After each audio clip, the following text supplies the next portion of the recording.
Congratulations, you finally made it to 4 p.m. You know what that means. Happy hour. It's time to kick back, relax, and dive into the world of sports with the Young Norvelle Show. Whether you're catching up on the latest scores, analyzing the big plays, or gearing up for tonight's games, we've got you covered. So grab a cold one, settle in, and let's talk sports. Here they are, Patrick Young and Terry Norvelle.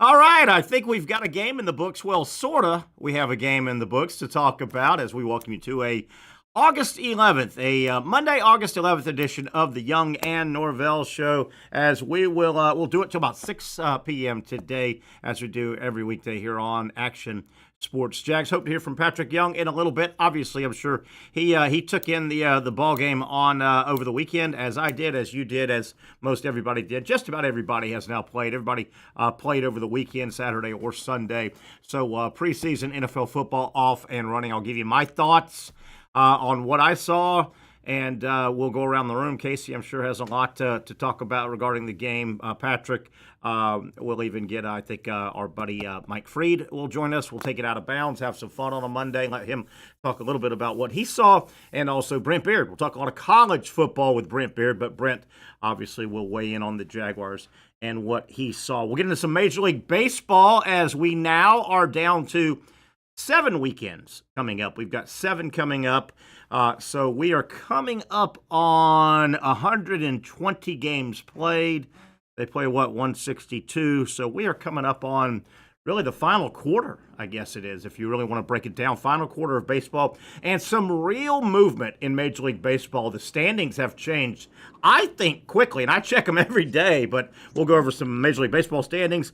Not that it matters, but the AP College Football preseason poll is out. When we get Brent on, we'll talk about that. Out of bounds with Mike Freed. And, of course, as promised, you know him, you love him, Mr. Patrick Young, fresh off it was fake football, Pat, but a lot of football over the weekend. How you doing, my man? Yeah, it was a lot of football. Yeah, you're right. Absolutely. It was nice. I'm good, man. My daughter, she talked my ear off yesterday, but other than that, I'm doing great. About what? Oh, man, she's, kids, they just say whatever is on their mind when they see it or think about it without is this actually something I need to communicate? We're on your side of town. We went to the Orange Park Mall. Oh, boy. And she kept asking, why is everything in the mall closed? And I literally had to say, Kyla, you are overwhelming me, asking me the same question over that I don't have the answer to. Over. Wait a minute. Yes, the same. Yeah. You made I don't think she realizes. Oh, made it where? You made it to the Orange Park Mall and lived to tell about it? Yeah, Ooh. there was. Well, probably because malls are kind of obsolete now, so there wasn't really anybody in there. That Orange Park Mall, they still try to have 2, maybe 2.5 semi-riots per month over there. It's kind of what they do. Well, and yeah, I mean, just last week or a week and a half ago, do you remember I don't know what these kids called it, but they were at the Freedom Fountain or whatever, and they take that place over, and it's to fight. Yeah, just kind of and be chaotic. I don't understand at all. They just do a numbers game. They just post on social media. Everybody show up at XYZ location, and there's 500 unruly kids. And it's just a numbers game. They take over. Oh yeah, Scary. They're going crazy. They're going wild. What were y'all doing? School shopping the day before, kind of thing? Well, Dick's Sporting Goods at Orange Park. I guess they don't want to make money. I was going to buy her a new pair of shoes, but the service was non-existent. So we ended up, we should have. The avenues, they're slow too and dying, but they're way better than that spot. Yeah. So we ended up. I grabbed her after church. We went over to my grandma's house. My grandma absolutely adores that baby. Yeah. Then took her to the mall. That was a fail. and this is the first sign was as we were trying to come in through the part where Old Navy is. the automatic door malfunctioned. It wasn't opening. Oh my! That should have been our sign to say, all right, let's turn around and go somewhere else. Yeah, but we ended up going to this really nice restaurant out in Mandarin called Umami, and it's a 4.9 out of 5 stars, and they live up to it. Wow. I highly recommend. I love edamame. Oh yeah, it's so good. I love edamame. Edamame. Is that the restaurant name? Umami. UAMAI. I'll take some edamame. You can. Yeah, it was great. Pat. No, you'll like the noodles. I'm not a big noodle guy, but yeah, they did it. They do it right over there. I've got a special lunch coming up for myself this coming Saturday. Daughter and soon to be son-in-law. They've son-in-law got that Blackstone for his birthday about 4 or 5 months. Oh, nice. 4 or 5 months ago, and they're on a real Blackstone cooking. So we did breakfast about a month ago. They invited me over, and then this Saturday, nice. They're gonna fire up the hibachi stuff on the Blackstone. And yeah, I'm not a huge hibachi fan. I try to go once or twice a year. I like it every once in a while, but I'm looking forward to it. Plus, here's the deal, man, and I'm kind of liking this now. Daughter's out of the house and, on her own and all grown up now, and they seem to invite me, and all I have to do is show up. They cook, I eat, I go home, and they clean. I like it. I like it a lot. That's fantastic. That sounds like a win. It is a win. It is definitely a win. I will say this before we get into some sports, Pat, and staying on the theme with your daughter and at the mall yesterday, at school, really officially all around Duval has started today. I wasn't on the road this morning, say, school bus hours. I wasn't quite out that early this morning. But coming to the studio today, I was on the road there 3:15 to get here, get settled. Man, there was a lot of traffic this afternoon. You could tell people are trying to get back in that pickup after school. A lot of cars on the road about an hour ago. Woo! A lot of cars. Oh, yeah. I'm certain. Yeah. I was kind of trying to time things up here. Yeah. Because I had lunch at our spot Pour Tap Room, and nice. I was like, dang, it's 3:00. I should probably just hang out here. No doubt. Before I hit the road, and so far so good. Nice, good start. All right, Pat. Jacksonville Jaguars played a practice game. Okay. Go ahead. Yep. I was gonna say, where do we start with football? Yeah, I guess I'll lay out for a second. Let you. I watched obviously the first half. I can't really. It's too hard to watch second half of preseason games. There's just nothing happening. Yeah. And then especially this third game that'll come up, nobody will play in that game. But I'll give you my thoughts, Pat. Pick up where you want, anywhere you want. What'd you see? Did anything surprise you? Did it go the way you thought? Were you shocked? Were you flabbergasted? Were you none of the above from the Jaguars' perspective? What'd you see in that game? Well, the first thing, I hate to shame my grandmother, but she's been a Jaguars fan since inception. And she's like, yeah, I thought the Jaguars were just doing good. And our grandma, none of the guys after the first half that are playing in that, they're trying to win, but not really. Like, if they really wanted to win, they play the starters the entire game and couldn't connect. I thought the defense wasn't very good. I think there should be now a fire alarm going off for the staff on the defensive side, especially with the line. I thought they weren't good at all. I thought Tyson Campbell was there. He was there. He was on the field. He was on the field. Trav, he missed a tackle, but I'm really curious how it's going to play out with him in terms of how much do you keep tinkering, or how much do you say, all right, no matter what, we're sticking to this game plan? Yeah. Do you make for him a set rule with exceptions, or no matter what, this is what? Because right now I don't think they're good enough to have a hard rule on Travis Hunter. I like that first series on the offensive side with the Jags. I love that jet sweep they called out of the motion for a first down. Yeah. That was a great play. One one of the completions Trevor had for 20 yards, like he had time. I'm like, okay, all right. But then again, it's TJ Watt or not TJ Watt. What's the brother's name? JJ Watt, isn't it? One of those Watts. Yeah, no, it is TJ. Yeah, TJ Watt. Yeah, TJ Watt's not out there on the field. Yeah. You know, so you take it with the grain, but I did like what I saw in terms of the first team. With the few plays they ran, it looked different. Etienne didn't really prove to me that he should be the starter. Tanks Bigsby, he was better. I think I still would take him over because I love Bucky Brooks, man. He's such a good analyst and understanding like Tank's first few years, as powerful as he is. Shuffle his steps before trying to hit that hole, and I get it.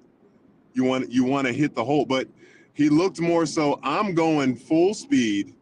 If I'm running into my own guy or not, and we're falling forward. Yeah. So I like that adjustment he seemed to have made in his progression as a NFL running back. Could you talked about Bucky Brooks a moment ago, who did the game, and I think he's part of the Jaguar broadcast. Did the game.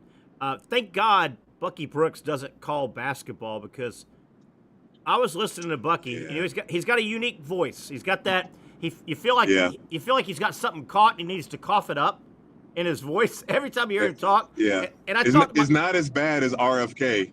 It's not as bad as RFK, no. But it's similar. And RFK has some type of condition. I don't know what the name of it is, but he was born with a condition. RFK, but Bucky Brooks, thank God he doesn't do basketball. Can you imagine Bucky Brooks on the call with PJ Carlissimo, and you'd be going, no, oh my gosh, clear your throat, clear your throat.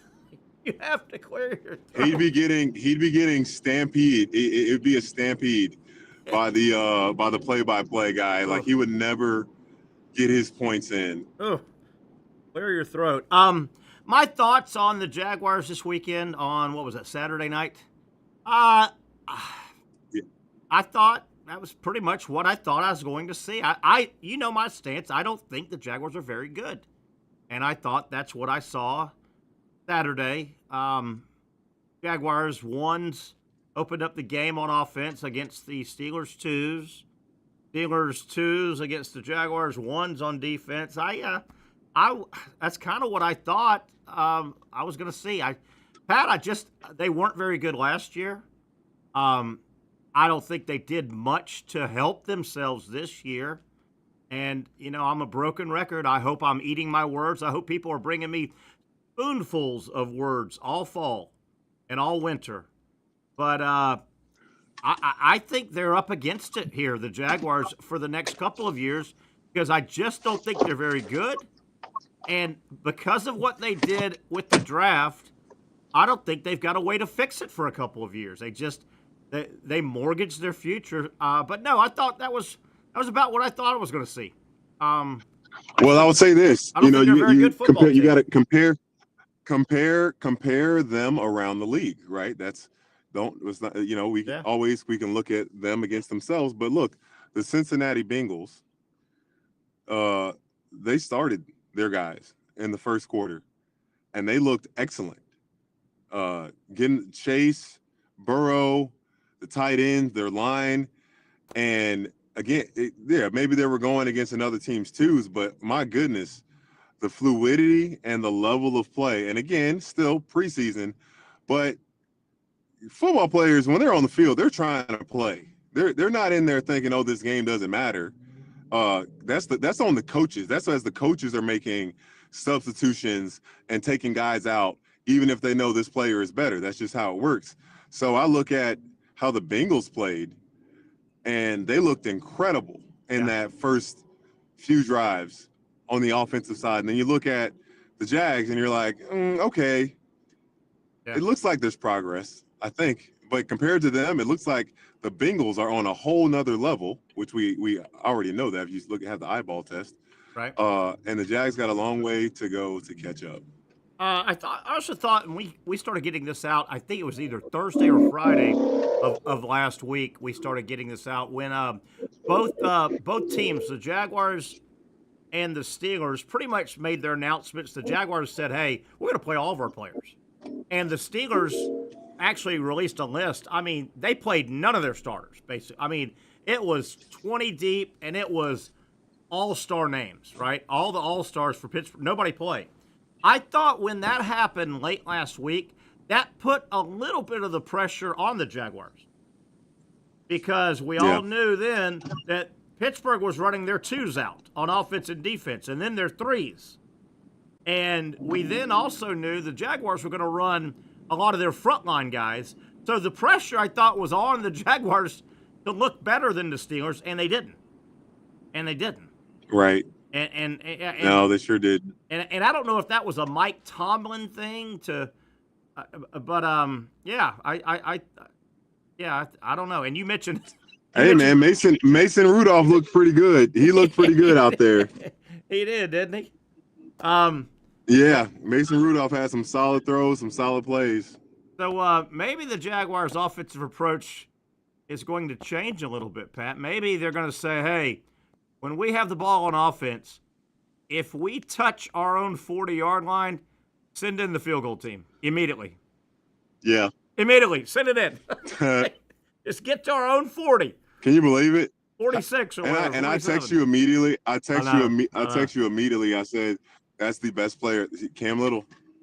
He is the best player on the Jaguars right now. Can't you make a little bit of an argument that the punter and the place kicker are the two best players on the team? Yeah. Yeah, Logan's fantastic too. Well, and think with Logan, like the hold, he's a fantastic, like he is every team in terms of having a perfect hold every single time. Like Logan Cook is that guy. Yeah. I know this happens every year, but man, it seemed like there were a lot. Every time I turned around this weekend, because everybody was playing Saturday or Sunday, Friday or Saturday, Sunday, every time I turned around, it looked like the headline somewhere on my laptop, on my phone, on my TV was so-and-so getting hurt in the NFL. Did you feel like that? It felt like there were a million injuries. And I know it's this way every year because right now everybody's got 90 guys running around, but man, it seems like there's a million injuries out there. Yeah, it wasn't good, man. In terms of the Chargers, the Lions, bad injury there with the Lions. I mean, you just hate when it happens to these guys that are trying to make the team. This is their first shot, and it happens in the preseason. I know. Some of these guys, they end up you end up missing the whole season. Like, goodness, that's brutal. And then we're getting obviously just about every college has opened up camp, and a lot of the colleges just had a scrimmage over the weekend. They'll have another one. There a lot of college guys are getting reported injured. Oh man, you just got so many guys running around for the next 2 weeks or so, and it'll dwindle. The NFL start having their cuts. The college guys will have another 2 weeks, and then they'll really slow it down, and then they'll get into game week, and there's not a lot. There's not a lot of physical practice in game week. Once they get going, Monday's treatment day. Tuesday's a little walkthrough probably, little film. Wednesday walkthrough. Friday's travel if you're on the road. So yeah, it just seemed like a lot of injuries, Pat. Just seemed like a lot of injuries everywhere. Ugh. Yeah, tough, man. Tough. That's kind of just how it goes in this sport, in this brutal sport of football. I still hear a lot of and read a lot of Jaguar fans that pile on Trevor and say Trevor Lawrence and they got to get better quarterback play. There's the problem, and they paid him way too early and way too much money. When I read that and when I watch Trevor Lawrence, I'll stick by my guns. I think there are a lot more pressing issues on the Jaguars football team than quarterback play. Is he the best quarterback? No. But he certainly gives you winning quarterback play. A lot of fans, I'm telling you, there's a lot of fans out there. If you said, list the five the 1 through 5, 1 being the most pressing need they need to fix, the Jaguars. Quarterback play, Trevor Lawrence, I'm like, man, I don't see it. Is he an all-world? No. But, man, there's a lot bigger fish to fry in terms of problems on that team than the quarterback play, I think. Am I all wet there? Oh, without a doubt. I think a lot worse things. I don't think, Trevor, you can't. Yeah, I mean, I don't know, at minimum 70% of it can fall onto the quarterback's shoulders at time, and that's going to vary. It's never 100%. But have the Jaguars, the big question, did they set him up to succeed? Did they set him up to be the chosen one? Yeah. This label that has been given to him, have they set him up to be able to fulfill that? Look, I would say the Panthers got better. They do look better. The Panthers do look better. They got pieces. They got pieces around him. They drafted Tate. I think they call him McMillan. McMillan, the really good receiver. Yeah, like I think they've done a fantastic job in terms of, and plus his confidence. You know, I wonder if the Jaguars would have ever been willing to bench Trevor at some point, because Bryce Young got benched when he wasn't playing well. You know, we expected Trevor to succeed from day one, and more times than not, that just doesn't work for guys, no matter how good they were coming out of college. And look, there's examples, C.J. Stroud, Jaden Daniels, those guys were able to be really good, right? But at the risk of like ruining their confidence and their belief in themselves, I think Trevor wasn't set up to succeed under Urban Meyer, and that's been residual. And now we're in a position where we say, all right, Trevor needs to put up or shut up. Yeah.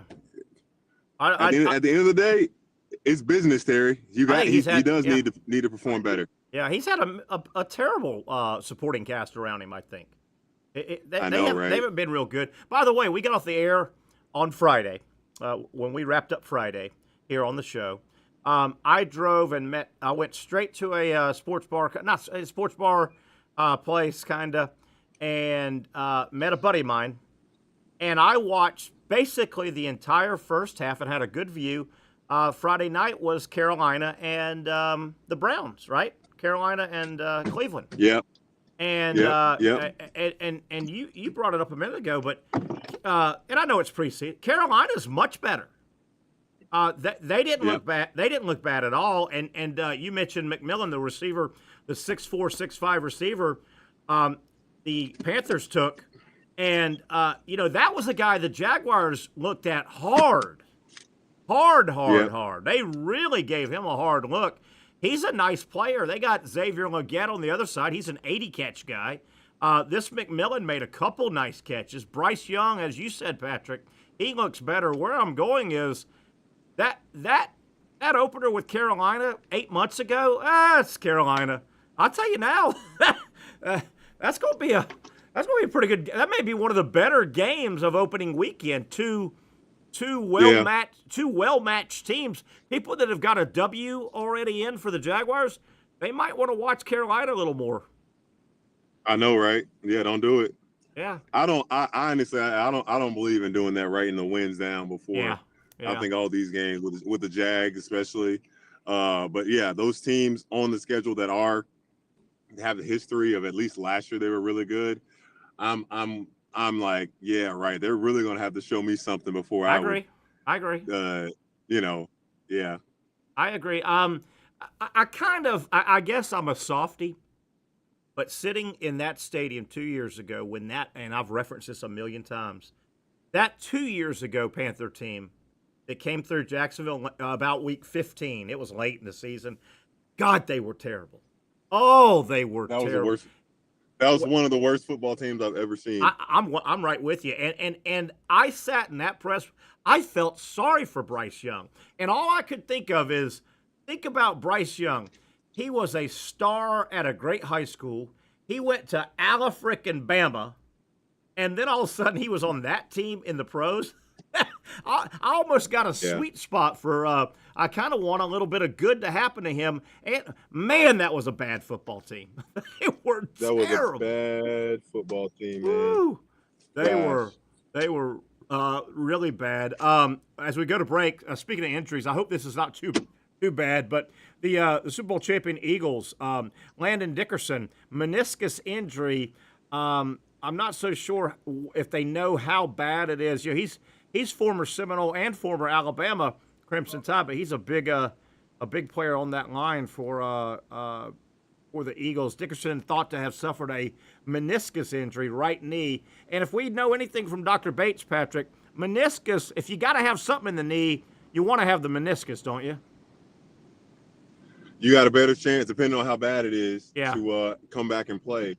Yeah. But if they got to do a whole microfiber and all that stuff, that's and hopefully it's not too bad. What's it called? Hopefully it's not too bad. What's that procedure called?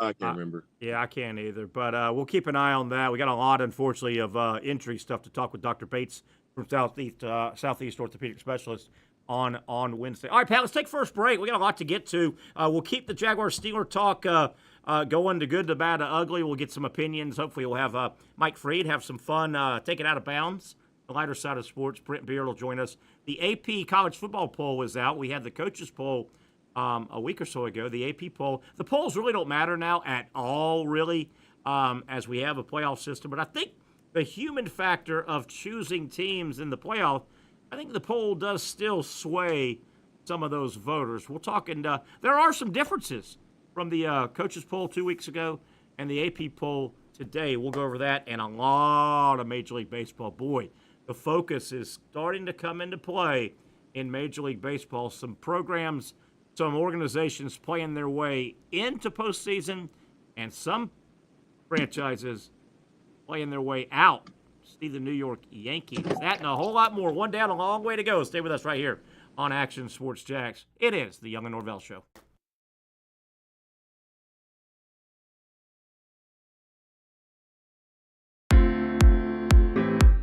At Southeast Orthopedic Specialists, we know pain and injuries can stop you from doing what you love.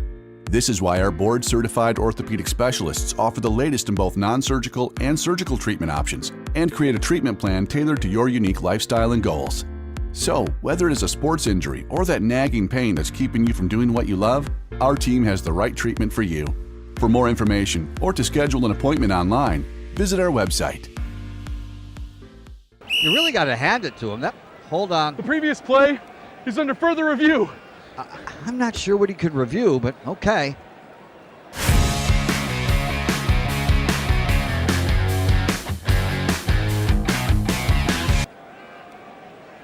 Sure has been a while. Dynamic Hurricane Grill and Wings for the football season. Well, there he is. Oh, what is that?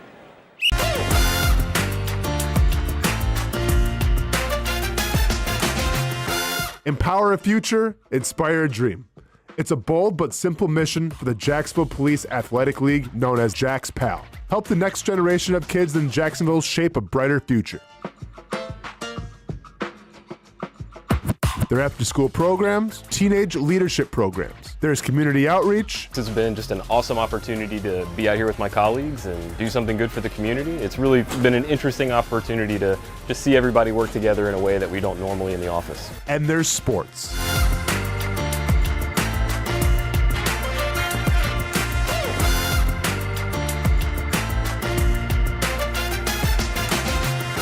There are also ways you can help the next generation with a donation of any kind.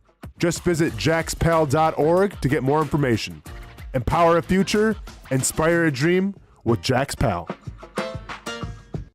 Finally, a family atmosphere, kid-friendly restaurant with a real sports bar feel. Bricks Jax Beach features all of that and a large, climate-controlled covered patio with misting fans and heaters for all seasons. Mix in an extremely diverse menu that features the most quality and affordable steak at the beach, and there's no reason not to enjoy your next lunch, dinner, happy hour, or big sporting event at Bricks Jax Beach, 300 2nd Street North in Jacksonville Beach. See you at Bricks Jax Beach. There's a saying in sports, you can't win them all, but you can win a lot with good folks on your team. Like that one painter, First Coast. It's tough to beat the sun in Florida, so your home fades. It's tough to beat that HOA when they come calling. Beat the sun, Beat the HOA with that one painter, First Coast. And it's a good time to do it. Less rain to work around, and painting in mild temperatures is perfect. After all, the paint bonds to the surface so much better. Give that one painter First Coast a call at 904-417-3557 or look them up at first-coast.thatonepainter.com. Fast estimate, guidance on color and HOA requirements, and the highest quality job you'll find anywhere. Be a big winner in your neighborhood with that one painter First Coast on your team.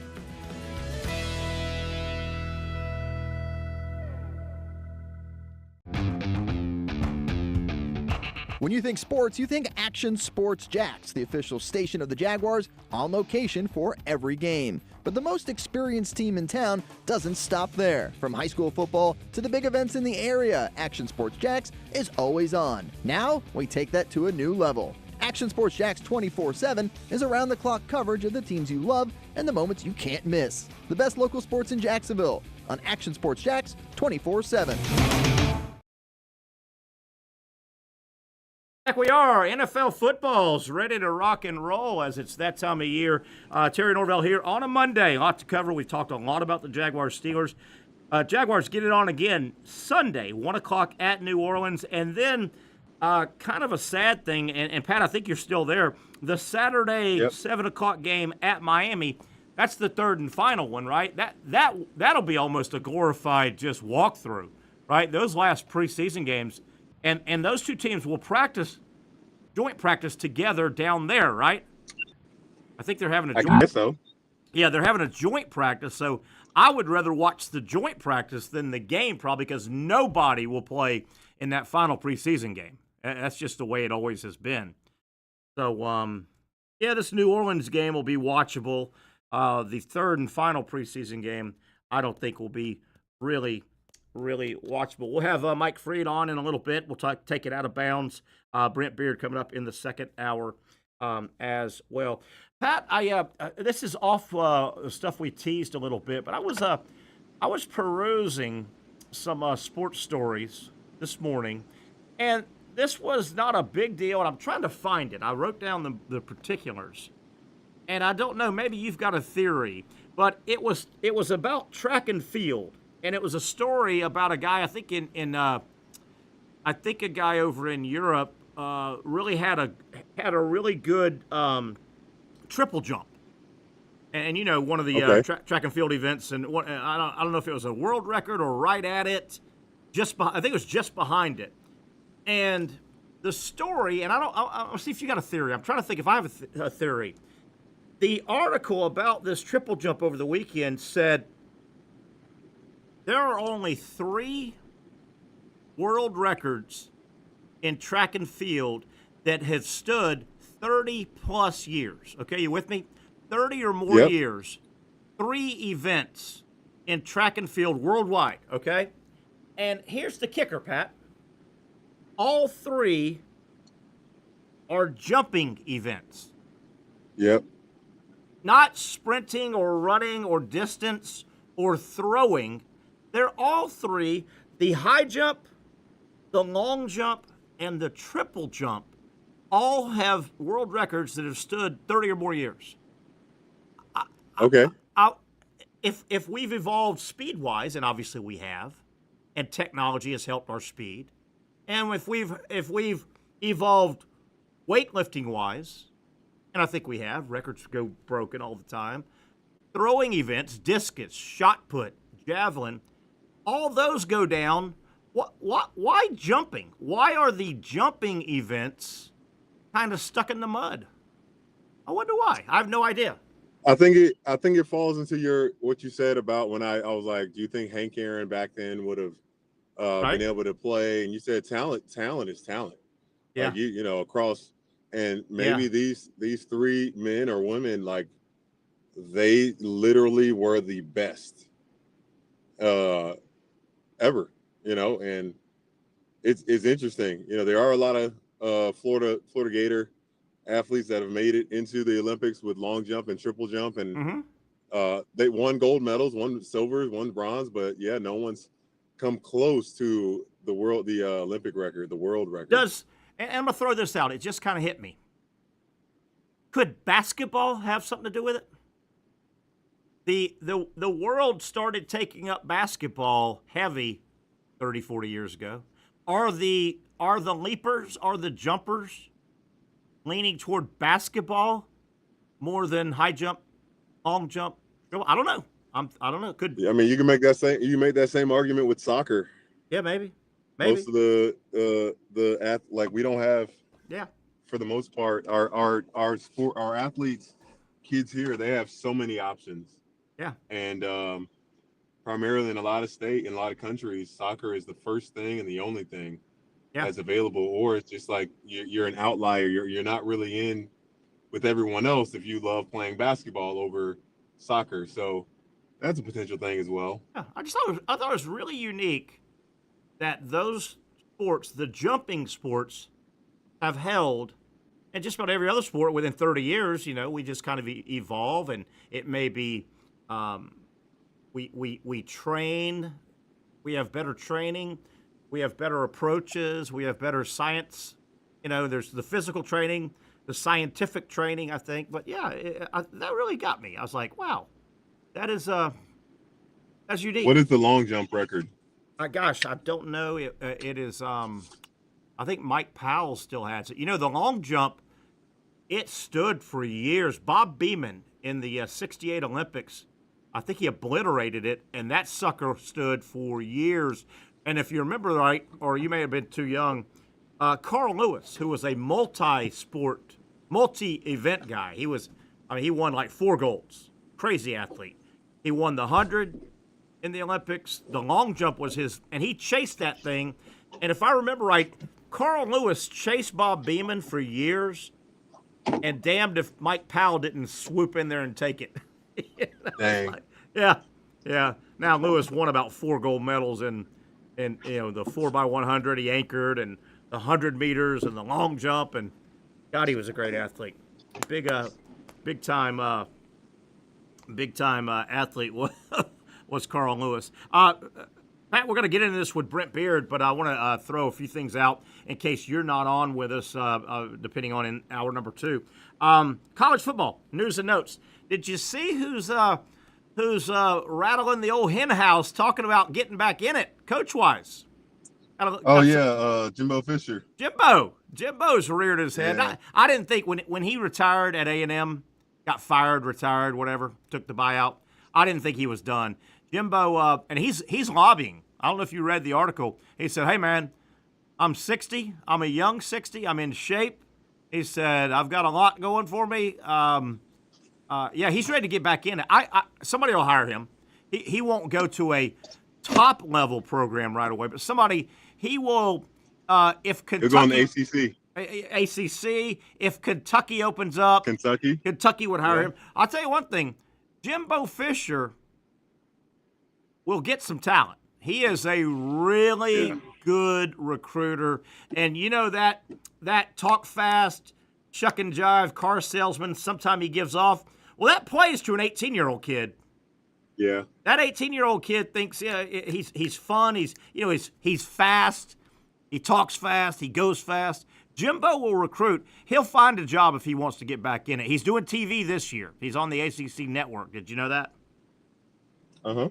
Yeah, they picked him up. So Jimbo can help a program too. I think he'll want to be a head coach. I don't think he'll go and be somebody's OC. I think he'll want to be the head guy. But I think Jimbo Fisher, his resume, he won a national title. There's not a lot of guys out there still in the profession that have a national title under their belt. You know that? Right. That's true. A national title, and it got sideways at Florida State. I think what happened, and I don't have any inside scoop on this, I think it got stale with Jimbo at Florida State, a little bit like it got stale quickly with Dan Mullen at Florida. I think if we knew the true story, I think Florida and Florida State were very, very slow to come around to the arms race. And I think the Dan Mullins of the world and the Jimbo Fishers of the world said, hey, man, having a good team and good players is half the battle. We need a stadium. We need a practice facility. Everybody else has got one or two or three, right? Taj Mahal's. We don't. I think things got sideways. Now, he went to A&M, and, I mean, a little bit of Jimbo's problem at A&M was Ali Frazier. Keep in mind, Joe Frazier was a damn good heavyweight. And if Joe Frazier was 10 years earlier or 10 years later, he'd have his own chapter of greatest heavyweights of all time. Oh, Guess what Frazier did? He happened to be born the same era as Muhammad Ali.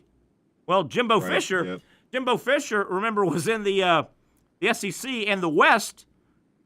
Oh, about the same time some guy named Saban was there too. So a little bit of that was, rub of the draw, rub of the green there a little bit.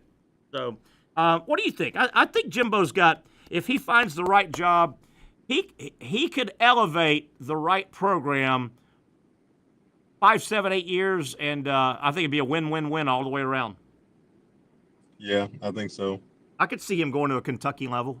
I could see him going to NC State, Kentucky, Oklahoma State. I could see him winning at Oklahoma State if Gundy, finally moves on. I could see him winning all that oil money. We'll talk to Brent Beaird about that in a little bit. Okay, let's go ahead and take another break here. About 20 minutes till. We're going to see if we can get some bonus time out of Mike Freed. I don't know if we got the salary in the bank, Patrick, but we may get some bonus time with Out of Bounds. Mike Freed. He's ready to go. He said, "Hold your horses, Patrick Young." He's ready to go. He's ready to make everybody laugh. Ready to laugh, Pat? You ready? Mm-hmm. All right, let's take a break. We'll come back. We will take it out of bounds. You know him, you love him, Mr. Mike Freed.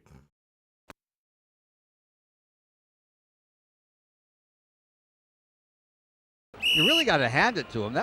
Hold on. The previous play is under further review. I'm not sure what he could review, but okay.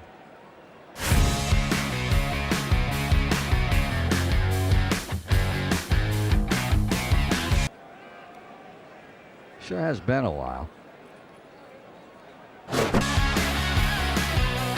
Dine in at Hurricane Grill and Wings for the football season. Well, there he is. Oh, what is that?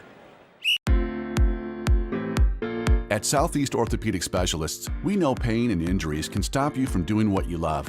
This is why our board-certified orthopedic specialists offer the latest in both non-surgical and surgical treatment options and create a treatment plan tailored to your unique lifestyle and goals. So, whether it is a sports injury or that nagging pain that's keeping you from doing what you love, our team has the right treatment for you. For more information or to schedule an appointment online, visit our website. Most of us know how to throw.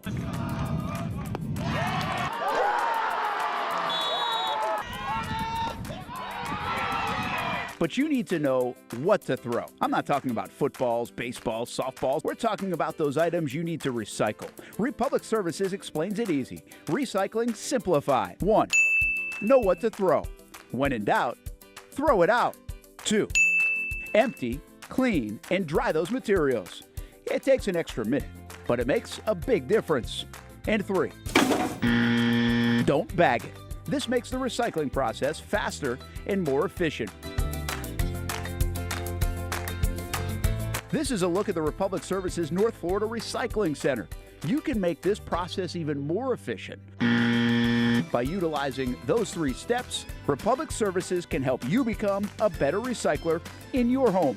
Learn more at recyclingsimplified.com.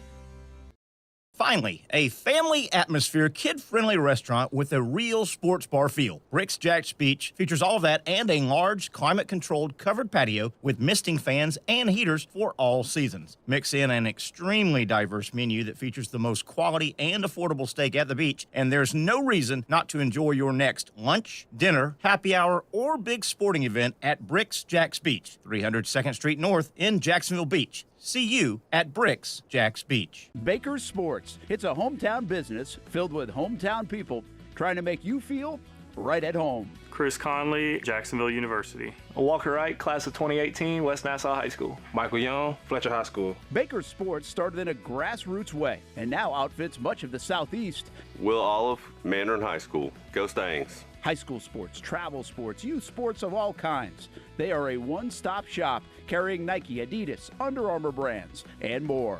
Vincent Caldes, Oakleaf High School. Tony Mazzio, Sandwood High School, class of 2002.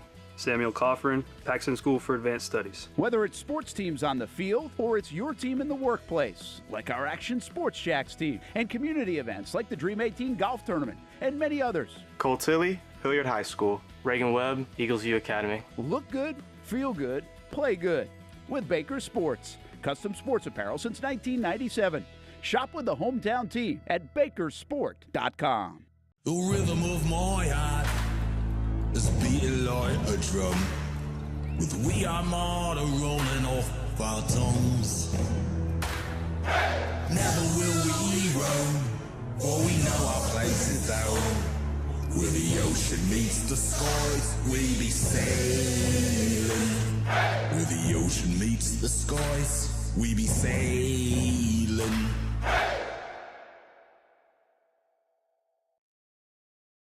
Okie dokie, it's a fun little segment we call Out of Bounds.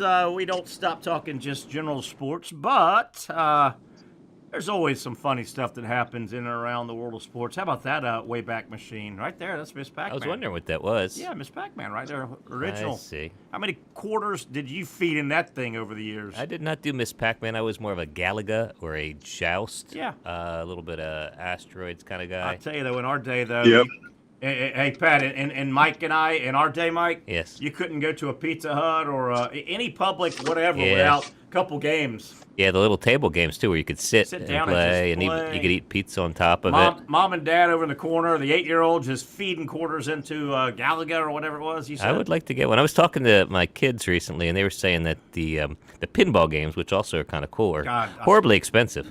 Really? Yeah. Pat, Patrick, I don't know about you. When I was a kid, young kid in the neighborhood, summertime and all, you bored and had a little bit of money, maybe you mowed a yard, maybe not, or we'd collect Coke bottles and go, ride your bike, couple kids, ride to the close 7-Eleven, trade in your Coke bottles for a couple dollars, and start feeding a quarter. Did you grow up in the 30s? We went to Ike Godsey's General Store. But get if the you nickel got hot, candy. if you got hot though, when it was your turn, you got on that pinball machine. Right. If you got hot, you start getting some credits. You could stay there 4 or 5 hours. I had a guy. I'm going to sound like I grew up in the 50s myself now, but I had a paper route, and there was a wine and cheese store up the street. This guy Al, and he would open it up early for us paper boys to come in, and he would give us some quarters to play in the machines in the back of his little wine and cheese store. Nice. Yeah, like it. Little Patrick, we just went down memory lane right there, Pat. We did. You got any stories like that, Pat? Patrick, there you go. Patrick, give us a Patrick story. was just a glamorous elite athlete even as a kid, so he never had to do paper routes or cut lawns. Heck no. Can't hurt those athletic hands. I struggle doing chores. Yeah, your parents knew that you were going to be the gravy train, so they didn't want you to get hurt with menial labor. Absolutely, they were all. Zach, oh my gosh, I've never had someone just articulate it in such a perfect way. Nice. That's exactly what happened in the Young household. That makes sense. I would die on my grave. Your sister was probably Cinderella. She had to clean the chimney and stuff, right? Yeah, she was. Yep. You got it. She got the brunt force of all that stuff.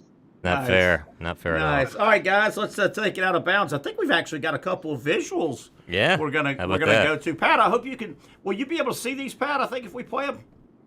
We got all right, we've got the first one. Oh gosh. And let's take it to the NASCAR Xfinity series. Yeah, that's a good one. And let's take a look at this. This poor guy. This was over the weekend. Yeah. That would be me, by the way. Look, he won. This guy, I got his name here. did all the hard stuff. Amazing. And now this. They're throwing liquid. What could possibly go wrong? That could possibly go wrong. Broken collarbone. Took him straight to the on-premises hospital. Yeah. Broken collarbone. But here's where I'm at. This guy's 19. I've got his name somewhere. 19 years old. This is his 6th win on the series. Gosh, I had his name somewhere. But he's won 6 times. Yeah. Here's the deal that I get. So you're telling me this guy was on track, probably going near or around 200 miles an hour with a bunch of other cars. Right. He doesn't get hurt in that. No. But the car's not moving and he gets hurt. Yeah, but this race Yeah, Go ahead. that's funny when you put it that way. But this raises a question. There's a lot of ancillary activities in athletics, and I want to ask Patrick about this. I'm sorry, Terry. Ancillary means extra. Patrick, no. Patrick's got a big brain. Ancillary, extra things. Okay, let me give you some examples. In tennis, when they win, they climb up the bleachers to go say hello to their family. In football, not just the celebrations that are gaudy, but the celebrations, like if I'm a kicker, and then these guys are coming up, I avoid contact. Now they're headbutting me because I kicked a 70-yard kick. Field goal, yeah. There's things that happen, and then this guy's standing up on the car, throwing liquids around. Connor Zillage, 19 years old, Right. supposed to be like one of the bonus babies that's going to be on the big NASCAR. Right. This is Xfinity, Right. which is the AAA NASCAR. Yeah. He's won 6 times. He's got sponsors. Right, but he's not very. Patrick, He's not good at ballet. it still gets me. This guy was. He's not very foot coordinated yet. He doesn't have his man body yet. They should put like something special up in the window when they're going to do that thing afterwards. These guys are the money makers. I'm still going back to this guy was on an oval, right, flying at 200 miles an hour, in and around, bumping other cars going 200 miles for a couple of hours. Right. But that's the thing he does. And he's not hurt. This but is not Patrick, the thing he does. Getting out of his car, he Well, gets in fairness, he wasn't getting out of his car. He was standing in the window frame while people were throwing liquids at him, and he was cheering. That's a hard thing to do. He wasn't being present. He wasn't present at all. That should be its own sport. Casey, can we see that one more time? He bit it hard, man. Yeah, but Watch but look what he's doing. You're underestimating the athleticism of what he was trying to do. Yeah, tell me this is athletic. That's a whole nother sport. Well, the first, all right, he so wanted far to so get good. on top, right? Right. So far, so good. There he is. Boxes, that's not boxes are good. in the way. Now you see the other guy's throwing liquids, and then he steps on the fabric. I'm going to put a little bit on him.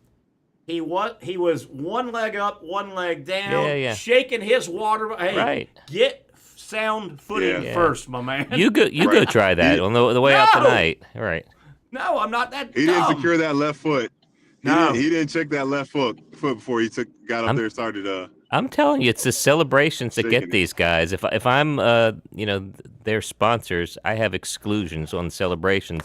Remember my guy Gus Farrat with the Redskins years ago? Yeah. He was celebrating a touchdown in the wall, and he headbutted the goalpost and broke his neck. Well, he was out for the season. Who was the Buccaneer kicker? Are you serious? Yeah. You brought up kickers. A couple brothers that were kickers. Oh, the Robies, maybe? No, not the. Casey, who was that Tampa kicker? Tootin? Made a real nice. Might have been he might have kicked at Florida State or had a relative that kicked at Florida State. Is that State. the guy that was jumping around after he made a kick? Grammatica. And tore his ACL? Thank you, Casey. Grammatica was his last name. Good kicker. Yes. Buccaneers, makes a big kick. Sure. Runs off the field, jumps up in the air, lands, and blows his ACL out. I'm telling you, there's a lot of sports where the celebration is more dangerous than the activity, and it's not the thing you practice. I think they should. I think we should outlaw celebrations. That's where I'm coming out. I cringe on those backflips. Those backflips, especially when a big guy does it. Yeah, absolutely. I'll tell you the one I cringe on. Yeah. Literally, right. Every time I'm watching Clemson football at home, they come down the yeah. hill and they rub Howard's Rock, and it's a hill. Excuse me. Howard's Rock. Okay. The great Coach Howard. All right. Anyway, long story. I know you're not athletic. Yeah, that's what she said. They run down.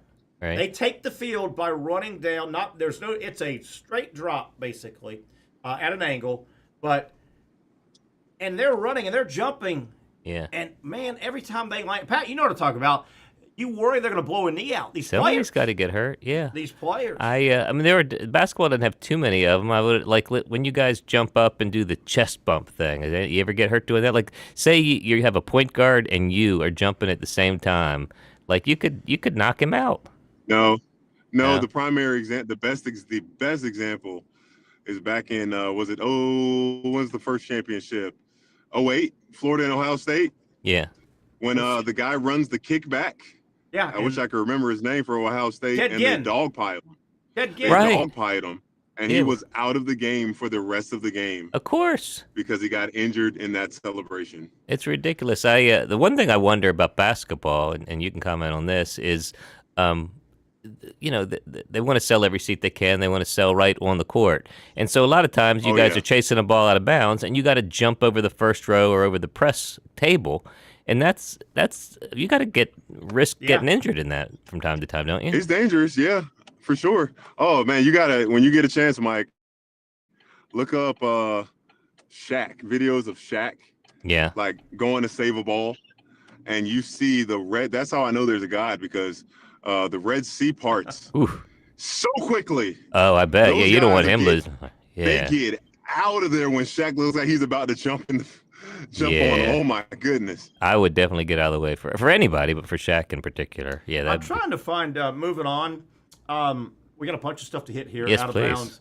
I can't find the story. I had it this morning, but I know the parameters. Have you seen what Jake Paul is doing? I thought we'd never talk about this guy, Jake Paul, who acts like he's a boxer. Oh yeah, you said he think we're talking poorly about him. He has hired an attorney. Right, good thing. Highly known attorney. And he is tired of, supposedly there's a lot of backlash. You don't really do real fighting, and so he supposedly is going to have his attorney, if anybody on social is slandering him and his fighting. Yeah.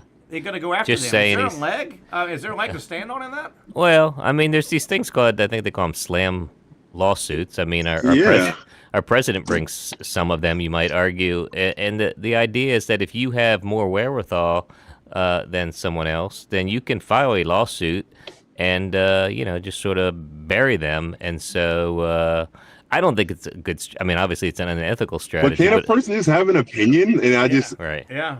Right. What if I just have an opinion and I don't think he's any good? Yeah. You get in trouble for just saying that? No, no is the answer. But if somebody who's got $1 billion sues you and is willing to spend a lot of it through appeals and all that, at some point you might just be like, I'm sorry, here's $5,000, and then he gets to say he won. Usually, for most people, when somebody says something bad about you, even if it is defamatory, you're only promoting it further by bringing a lawsuit. Right? So if I say somebody says I'm a short little whatever, and I'm like, I can't believe Terry did this, I'm suing him. Well, now I've put it in the public record, and everyone's going to know that Terry thinks I'm a short little whatever. Yeah, I wish I could find this, but he's very serious. Supposedly, Jake Paul's tired of getting online ridicule about the opponents, and it's not real, and it's fake. So he says, man, we're going to go after people. Well, that's interesting, though. So this is, I don't know the guy. So this is somebody who actually does legitimate sports, and people are saying it's rigged, Well, and he wants to say it's not rigged. What was Jake Paul, an influencer, Casey? What was Jake Paul and his brother? What were they known? Yeah, YouTuber. They were YouTuber, and he's gotten into boxing. Right. And so he's not doing sanctioned boxing. Kinda. Yeah. And some of his fights are. He's trying to get there, but because of he was a YouTuber, he does get some eyeballs. Right. But most people ridicule that dude you fought was a tomato can. Come on. Well, he's tired of hearing that. Supposedly. But they're not saying it's. I mean, if they say it's fixed and it's not fixed, that could be defamatory, right? If they say, I can't believe. That whatever Tyson fought here we go. This person. All right, here we go. I know it's not that big of a deal, but here's the headline: Jake Paul hires Elon Musk's former attorney to go after critics making stage fight claims. Jake Paul is taking matters seriously. Last month, Paul posted on the social media that he asked my team to vigorously go after anyone who makes up lies about my boxing career. Yeah. I'll just stop there. On the surface, can this go anywhere? Isn't this going to make more people rip into him? Yeah, but if he's looking for eyeballs, then they say any press is good press, right? I guess so, and it'll help his next fight. A representative for Paul confirmed reports that the YouTuber turned boxer has hired big shot attorney Alex Spiro, whoever that is, and I've been retained by Mr. Paul to pursue legal redress for the damages he has suffered. Yeah. Are there any legitimate? I think it's going to depend on the nature of the lies. Where do they take this to? Who do they take it in front of? Well, court. I mean, defamation is defamation. Like I say, a lie is a lie. An opinion is an opinion. Yeah. And if the lie harms somebody, then it's defamatory. There you go. I think he may be crazy like a fox though here, because it's going to make many more people rag on him. Sure. But then, oh, by the way, his next fight is blankety blank. Yeah, and then people will log in to see him fight a tomato can. Patrick, could you make a little more noise there? No, he can't. He could a little bit. Yeah, go ahead, Pat. Go ahead. Fire up a chainsaw while you're at it. You got it. He said you got it. This is not funny as much as how does this happen? Yeah. Japanese boxing. True story. Okay. August 2nd, so not long ago. There's a Japanese boxing card. Okay, multiple fights. Boxing card, like a normal boxing card. There's 8, 9, 10 fights. Just Japanese people. It's Japanese boxing. And this is tragic, but not one boxer on that card, but 2 died of traumatic brain injuries right after the fight. Separate fights. Separate fights. Maybe the floor was too hard. Ouch. Yeah. And you know what? It didn't say if they won or lost. I should have read it more, but how does that happen? 2 in I assume one it was part of a knockout. I don't win and then celebrate unless they headbutt it or something. I don't know. I mean, the winner could have taken a bunch of blows. The loser could have taken. Is there anything unique to Japanese boxing? Do they wear gloves or what's going on there? I think that'd be more likely to happen in UFC than boxing. I don't know, but how weird is that? It's terrible that 1 traumatic brain injury took the life of a boxer. I don't know how often does that happen. Probably not very often, right? I don't know. Yeah. I don't know, but if you're the boxing promoter, you probably. We lost Pat. We lost Pat. Speaking of fighting. Do we have an epidemic of fighting on golf courses right now? Looks like it. I keep getting those clips. They're everywhere. My God. There's one of the week that's posted. I know I sent it to you, and we looked at. Casey, do we have this? Here's one of a million, but. Well, let's think about the ingredients. Here we go. Watch gray shirt guy. Right. Okay, something's going on. By the way, there's a lady present, for God's sake. Yeah, it's not even a great golf course. You can see it's like a crappy little municipal course. I'm going to tell you who I want to get punched, but he doesn't. So here they go. They're into it pretty good. There's a lady. You can tell who's going to be able to fight in this situation, and though. Look, gray shirt with his back to us. Okay, they're discussing it. Yeah, but that guy's and he creeps up. He creeps up. Right. And but then this guy's saying, "Hit me, hit me." Oh, he takes a shot at this guy. But you know the last thing that guy said is, "Hit me." Go ahead, hit me. Right.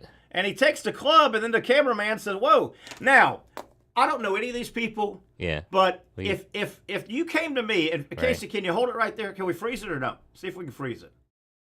Okay, right there. Yeah. If you came to me, that's a conversation. If you came to me right here and said, Terry. Yeah. Of this group, 1, 2, 3, 4, 5, and hopefully the ladies, nobody's going to hit a lady. Yeah. Of these 4 guys, Terry, if you have to have one guy get punched in the face. It's the backwards hat guy. Backward hat guy. Yeah, it's got to be backwards hat guy. That's who I wish got hit, because you could tell backward hat guy, number 1, you're way too old to be wearing a backward hat. Right. So that guy's got to be. And I would also guess that backwards hat guy's the most likely one to swing. You think? But it's interesting. But wouldn't you agree, backward hat guy's minimum 35, maybe in his 40s. Yeah. Way too. You know my rule. Right. But 30 and over, don't do backward hat. 30 over 30, don't wear sports jerseys. But the 2 guys with their back to us, they seem a little rougher around the edges. They know how to fight. That's the guy. The other 2 guys with the lady, they're more corporate outings, and And does backward hat guy got a bad goatee working too? I think. It's a goatee. It's a full out something. Turn your hat around or get punched in the face. If I had to pick one guy that had to get punched, right. I don't want anybody punched. But why not? By the way, backward hat guy is his friend. Right. But big guy is big, and so he doesn't think anyone's going to take a swing at him. But look what happens. As soon as he gets punched, he pulls out the club. He doesn't go fist for fist. Now, what side in court would you want to be on?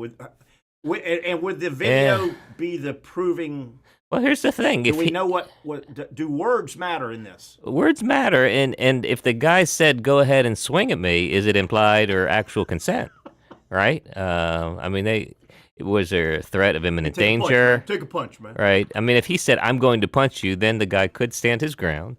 Yeah, I mean, here's the problem: is you got guys out doing something, they're drinking alcohol, and then they're getting annoyed with each other, and so it's just a perfect ingredient for a fight. I just wish if somebody had to get hit in the face by a punch, backwards hat guy. Backward hat guy should I don't know. one just because he's too old to be wearing a backward hat. What do you think they were fighting about? Do you think it's like they hit into each other or playing too slow? Those are the two basic ones. I see a lot of those online. They're everywhere now. Yeah. And generally, I think the majority is some group hits into another group. They're going too slow up front. Right. And they hit into, I'm sorry, I didn't know I could hit it that far, or you guys have been... Right. But then what is there to fight about at that point? It's just, I'm sorry. Alcohol. No, but I mean, that's there's that no male macho thing. Hey, man. Yeah. And a lot of times the group that gets hit into, they'll send the ball back. Oh, I could see that. Yes. Yeah, at that point, those fighting words, Game on. or fighting actions. Game on. But, yeah. Lady was present. Come on. Yeah, I got a pretty good record of not getting into fights, although I've probably started some with my mouth. I just stay around larger people. Yeah, sure. And And people like that. The little mouthy guy that starts trouble. They love the mouthy guy that starts trouble. I don't know if they do. No, I know I'm being facetious. Yeah, I don't know. I look kind of harmless. I think people wouldn't hit me. Tough. I think this was over the weekend. It was either this weekend or last weekend. The Yankees, New York Yankees, every year I've heard of them. They have Old Timers Day. Every Right. year they bring back the living. And Just the living ones, I the living understand, ones, they'll right? bring them back. Not the dead ones. And they will play a little game. The ones in good enough shape, Right. and a lot of them will show up and not play. You know, Mariano Rivera. Oh, this is tough. How old is he?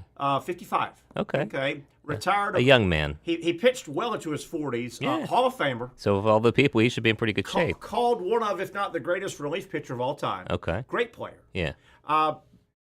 He played in the game. Okay. Blew his Achilles. Oh, that Come on, happens. Mariano. Yeah. Blew his Achilles. I've done those, like, just when you go to play a game that has burst speed and you're no Absolutely. longer an athlete, you're no longer hydrated like an athlete. Absolutely. It's very easy to do that stuff. We were playing a corporate kickball game in Washington years ago.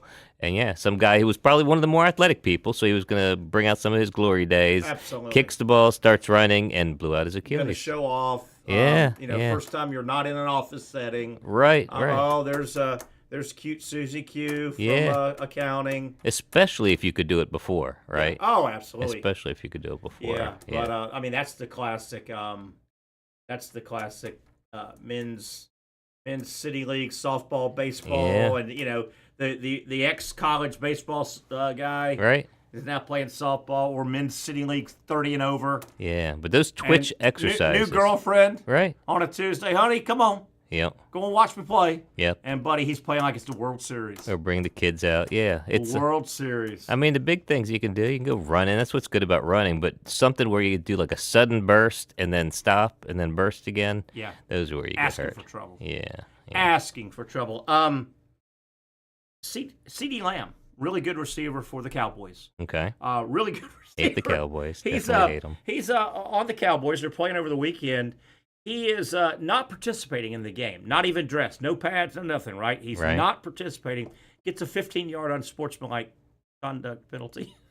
You say he was not even in uniform? Not in uniform. What was he doing? He was on the sideline. Yeah.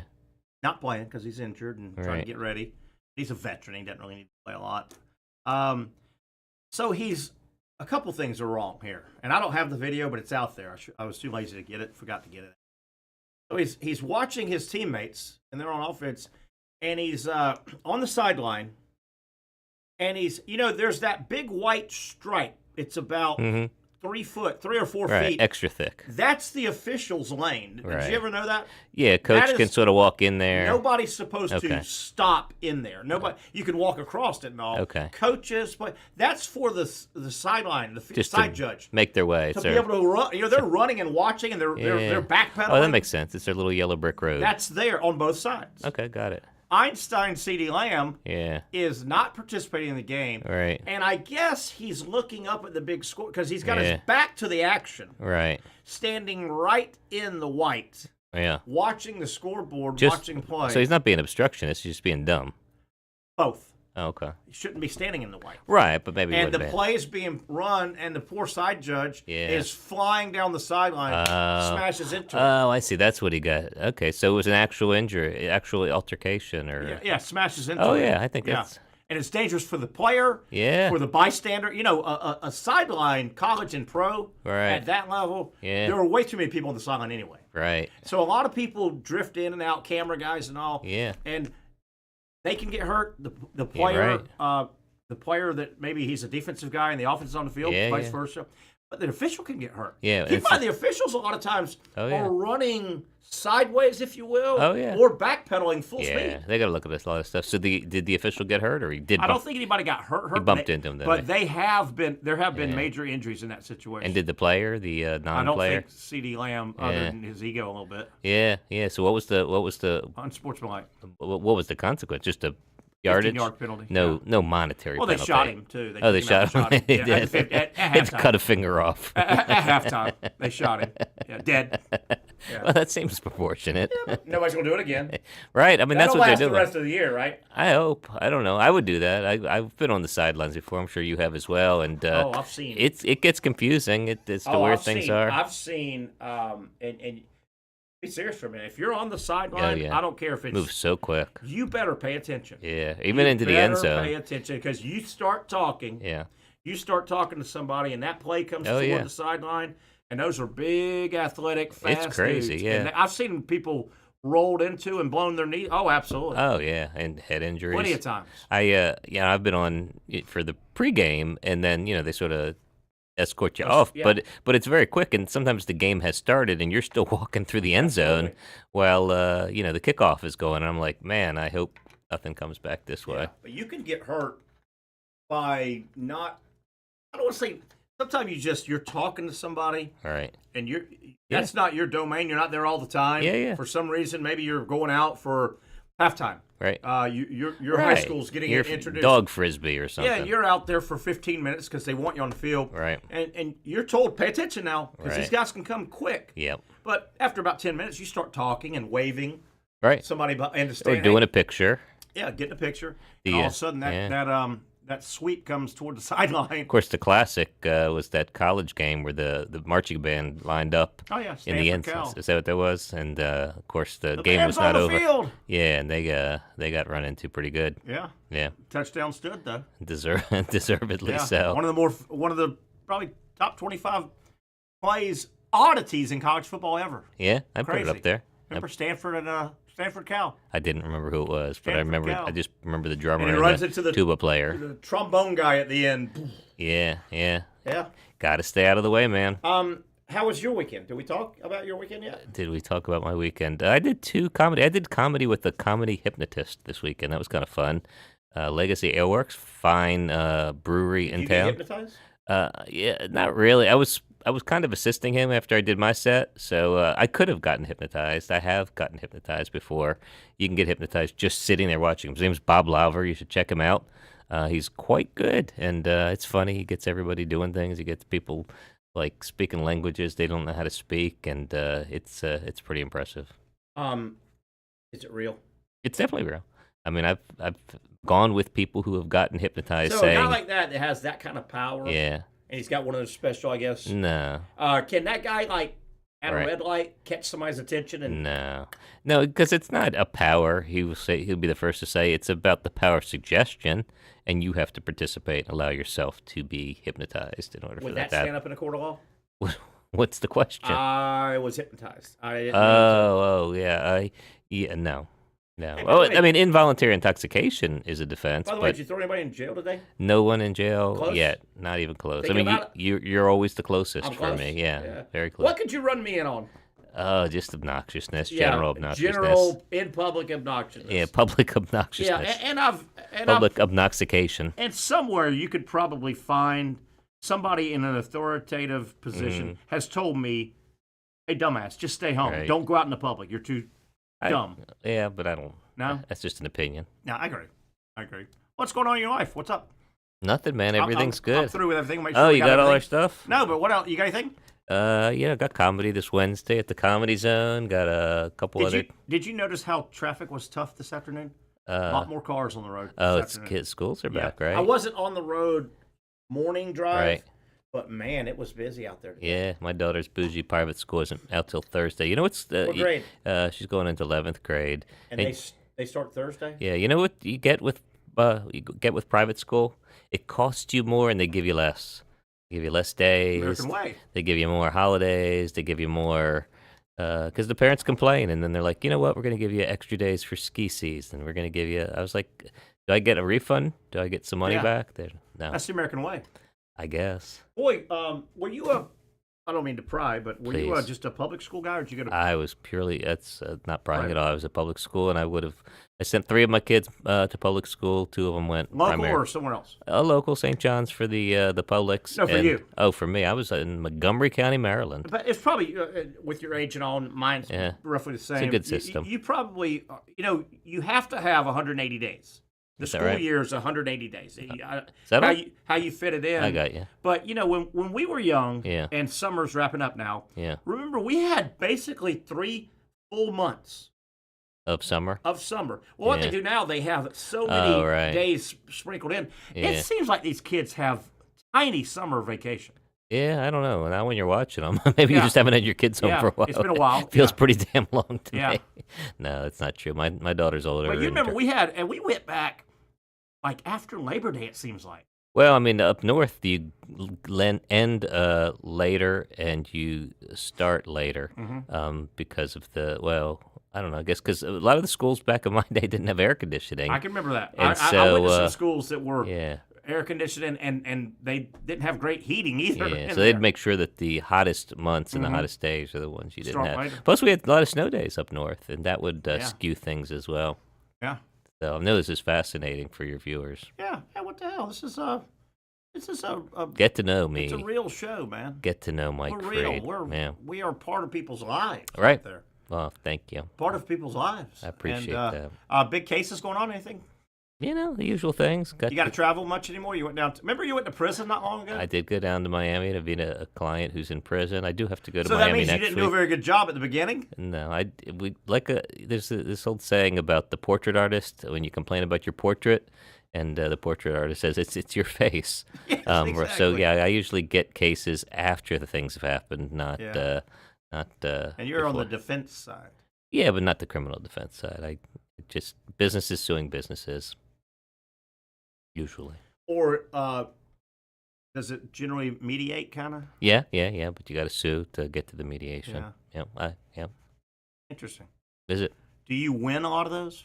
Or is there? I guess there's win, right? The monetary. Yeah, most cases don't go to the mat, but yeah, I've had my share of wins, and but mainly a good win is one where the client and both sides really spend as little as possible and get Yeah. to the center or to the place where it should be as soon as possible. And that's the kind of law you wanted to get into, business law. yeah, it's easier to sleep at night. Did you know you were going the business law route, or? More or less, it was a choice. And I probably asked you this, but is there legal in your family? No, not really. You're My not mom. legacy kind of thing. No, it's the first of my family to go to college and then on to graduate school. Nice. Yeah. Nice. All right, anything else we're missing? I don't think Come on, so. you got something We're in missing there. Patrick. Where'd Patrick go? Hey, Patrick, you said something that made him mad. Did you notice that? I did. Oh, yeah, you said he was loud. No. And seriously, when you said Pat was loud, we haven't heard back from him. I was going to mention, and you know, I never know any of these people, but there was a baseball game, White Sox game, where Ron Kittle led a 1-minute wedding for a couple of White Sox fans, a man and a woman, and they also had a fun-filled night with a 50-foot hot dog. So these people got let's married. back up. Yeah. This was a long time ago. Ron Kittle played a long time Yeah, no, ago. he came back to officiate. Oh, so he was a pastor kind of thing? Yeah, apparently, yeah. They got married on the field? It was Ron Kittle night. Okay. Yeah, Got married on the field? They got married. Home Yep, plate? exactly. Lifelong White Sox fan got married in just 1 minute. That's gotta. How do you tell your They wife? had to have that Meatloaf song playing, right? Yeah. Rounding third, rounding second, Yeah. going for third. But yeah, Ron Kittle came back, 83 American League Rookie of the Year, yeah. and they also had a foot-long, 50-foot hot dog, petting zoo, ice sculptures, a circus Where clown, did the and free haircuts. hot dog come into play? All these things happened. I just am wondering how this guy told his wife, "Hey, we're gonna get married, honey. Just gonna take a minute. I need you to get dressed. We're gonna go in the center field. There's gonna be a 50-foot hot dog at a petting zoo." Who wouldn't do that? I don't know. I do you think. Remember the song I'm talking about? Remember that Meatloaf song? And they break in the middle. Now I'm waiting. Dashboard lights. Yeah. And waiting for the end of the world. First base, second base. Oh, he's going for third. Yeah. He's going for home. Right, there is that. Stop right there. Yeah, they had to play that, right? I don't know. In 1 minute, I don't think that song takes like 13 minutes. Why was it a time constraint? What was the? Well, probably they're doing it between innings. Is that? Oh, it was not before the game. Okay. Yeah, but a real official wedding, and I don't know. Having had 2 weddings that cost a lot of money, with a little thing. and none of mine stuck. Maybe a 1 minute wedding was the way to go. Wonder how they're doing. You knew. We don't have time to get into this, but. This date in sports history, this comes up every year. It's so much fun. August 11th? Have you heard, not exactly this date, but have you heard the true story? Early 70s, 71, 72, 2 New York Yankee pitchers on the team, and good pitchers. They were New York Yankees. Mm-hmm. They were friends. Mm-hmm. They both of them married. Both of them had families and kids. Yeah. Real good friends. They barbecued together. They decided to swap wives. They switched. Got married to one of them stayed in the house and one of them moved. Mike Kekich, and so that happened on a day. Legitimately happened, and one. So they had the divorce in order to switch wives. Yes, and wow. One of them, the new relationship lasted maybe a year. Didn't one of them? The other one lasted for a long time. Yeah. I mean, one of them died. It lasted that long. Huh. But they got together, talked to the kids, and said, "Hey, this is what's going to happen." And only one of them stayed in there. So we're moving out, and sharing is caring, I guess. Very right? famous, though, and of course had to be the Yankees. Had to be in New York. That sounds about right. Yeah, wow. Look it up. Crazy. Yeah, that is crazy. Once you think you heard everything. I didn't realize trading in wives was an option. I thought, I you guess just a end player it. to be named later, or a wife to be named later, right? You can be like, getting divorced, but here's the good news, honey. Terry is interested in taking you on. But I mean, how do you? Obviously, they were a friendly couple. They apparently were very obviously, friendly, yeah. But somebody in that setup has to break the ice.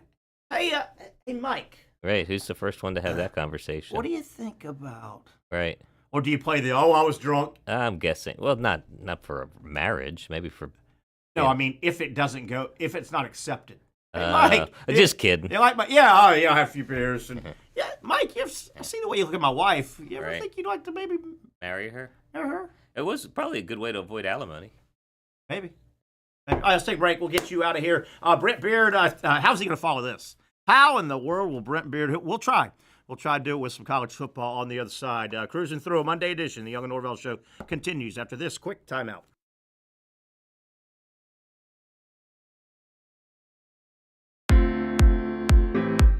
At Southeast Orthopedic Specialists, we know pain and injuries can stop you from doing what you love. This is why our board-certified orthopedic specialists offer the latest in both non-surgical and surgical treatment options and create a treatment plan tailored to your unique lifestyle and goals.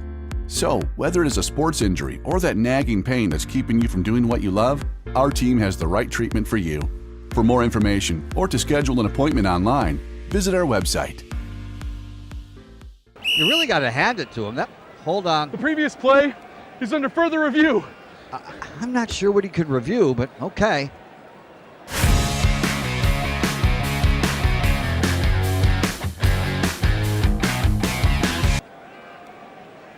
Sure has been a while. Dynamic Hurricane Grill and Wings for the football season. Well, there he is. Oh, what is that?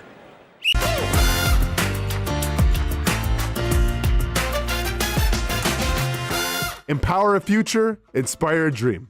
It's a bold but simple mission for the Jacksonville Police Athletic League known as Jax PAL. Help the next generation of kids in Jacksonville shape a brighter future. Their after-school programs, teenage leadership programs. There's community outreach. This has been just an awesome opportunity to be out here with my colleagues and do something good for the community. It's really been an interesting opportunity to just see everybody work together in a way that we don't normally in the office. And there's sports.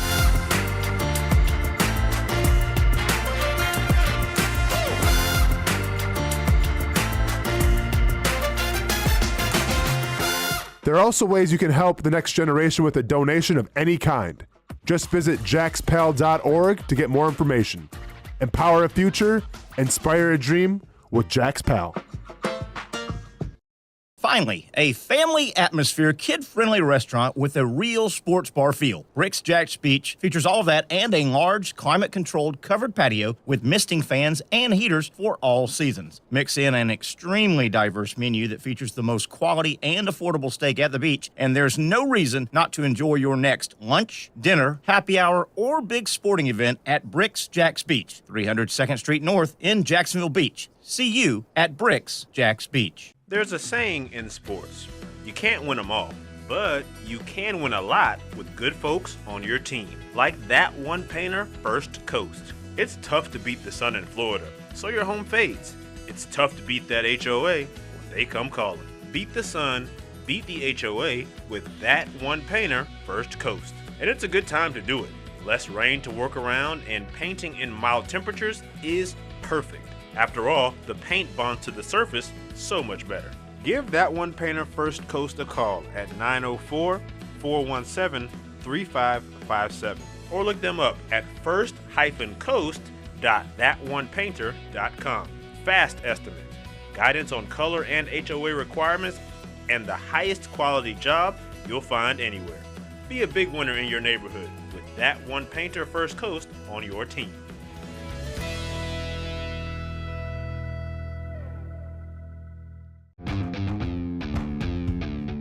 When you think sports, you think Action Sports Jacks, the official station of the Jaguars, on location for every game. But the most experienced team in town doesn't stop there. From high school football to the big events in the area, Action Sports Jacks is always on. Now, we take that to a new level. Action Sports Jacks 24/7 is around-the-clock coverage of the teams you love and the moments you can't miss. The best local sports in Jacksonville on Action Sports Jacks 24/7. All right, man, this show is flying by. Hopefully we've got some time with Brent Beaird as he makes his way on the show. About 5:30, we're expecting Brent talking about college football. A lot of college football. You saw all the helmets on the wall there in Atlanta at the College Football Hall of Fame. I want to thank Mike Freed. I want to thank Patrick Young on earlier, and, of course, Casey Kurtz producing. While we have a moment, I think Brent's going to jump on about the bottom of the hour. Major League Baseball. Wow. So now we have 7 weekends left. So we're starting to wind down, about 42 games left for everybody. And man, some of these numbers, teams have fallen behind by big numbers. Some teams are playing their way into the playoff race. Some teams are playing their way out of the playoff race. Let's look at these numbers again. How about the AL East? Toronto, they've made their run. They now lead second place Boston by 4. The Yankees 6.5 and going the wrong way. We'll get to the wild card race in a moment. Detroit has pretty much dominated the AL Central all season. The Guardians made a run, but they're back to 6 down now. The Guardians hanging around a little bit, though, but Detroit has had pretty good lead in that. Don't look now, but is this Seattle's final run? They've got 40-something games left. Seattle now has closed their deficit as they are chasing the Astros half game behind. And, Casey, I was asking you before we got fired up here, man, some of these numbers have changed dramatically. Seattle, and I know they got 40 games left, but Casey, is this? Can they afford to fall 6 back over the next 2 weeks? Yeah, 7 weekends left, man. This is go time, isn't it? I mean, I'm not concerned about Seattle. They're a good team. Yeah, and they're going to make it anyway, but they're only a half a game behind. It's been a while since they've been a half game. Don't look now, Casey. Have you seen the NL East? The Phillies have carved out a 5.5 game lead all of a sudden. Yeah, I mean, I think they swept Texas, and I think the Brewers swept the Mets, Yeah. So that's how that happens. Yeah, and the Mets, not that the Phillies aren't playing well to get this. They're 7-3 their last 10. The Mets are on a 7-game losing streak. But, man, we haven't seen that number at 5.5 either way, right? In a long time in that division. Same damn thing can be said, what you brought up, Casey. Milwaukee, hottest team in baseball the last month or more. The Brewers now, 9-game winning streak, 9-1 their last 10. They have a 6-game lead over the Cubs. Casey, it's been 2 or 3. You look up, it's 6 now.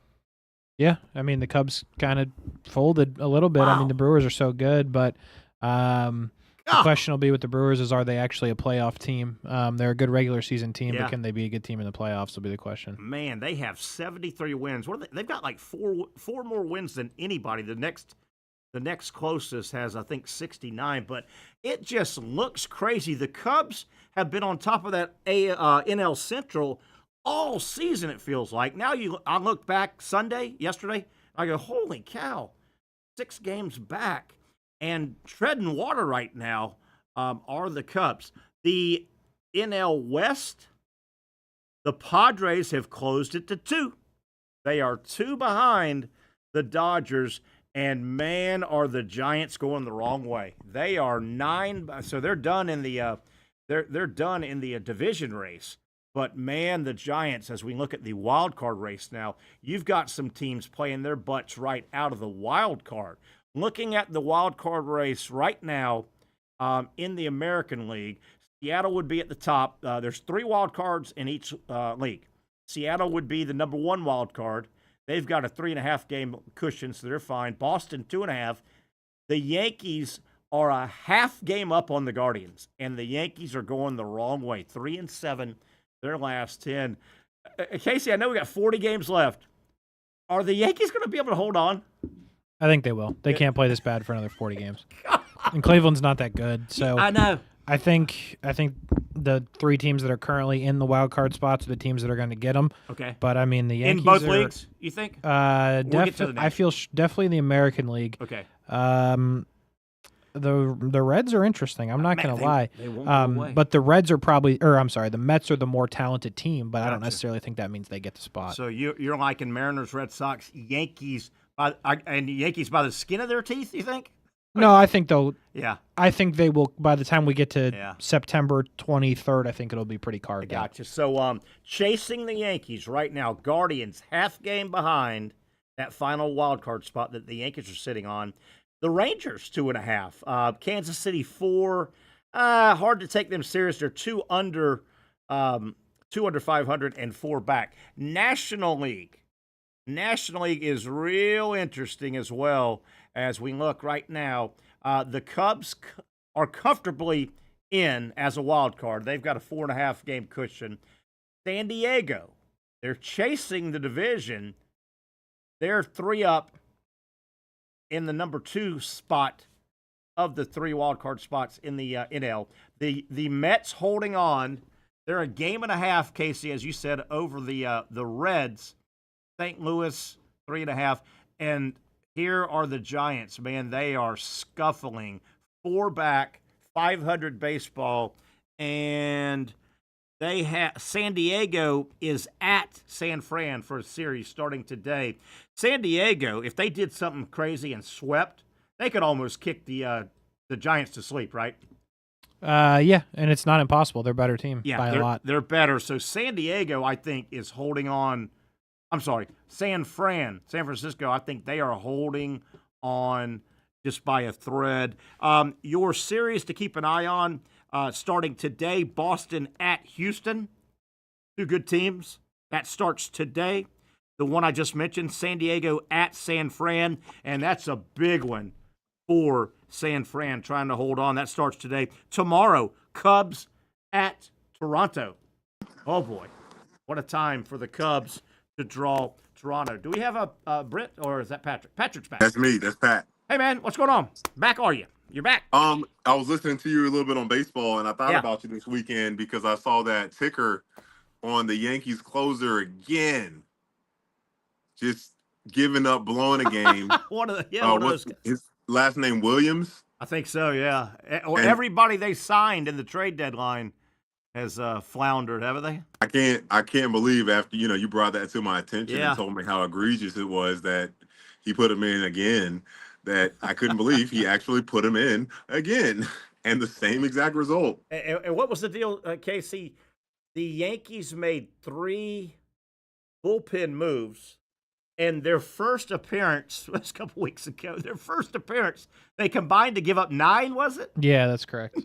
How do you think the Yankee fans thought about that? Oh, they love it.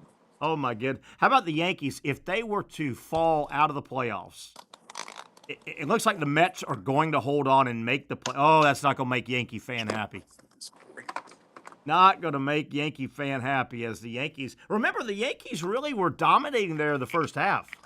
The first 3 or 4 months of the season. Yeah, they did. They were playing pretty well. You're right. Yeah, they were off and running, but not anymore. So, all right, Pat. It's a long game, man. It really Are we going is. to get Brent Beaird on the other side? Yeah, we're waiting on Brent, and let's go ahead. While we're waiting, let me see if I can pull this up.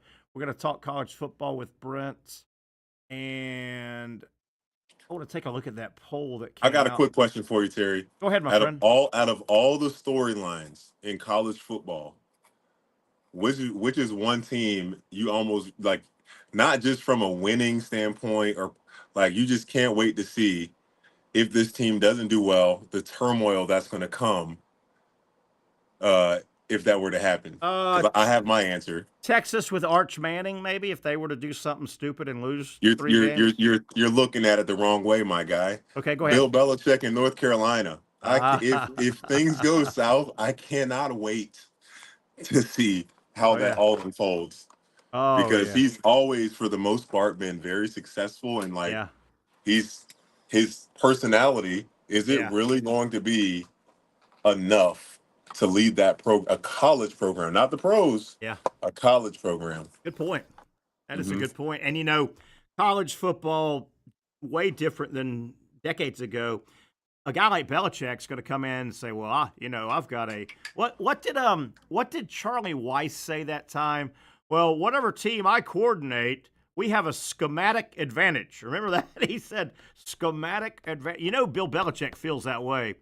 And I know Bill Belichick, he didn't take that job and say, well, it's going to take us 3 years to get everything. He thinks he's in place to win now, I think. Now, right? Yeah.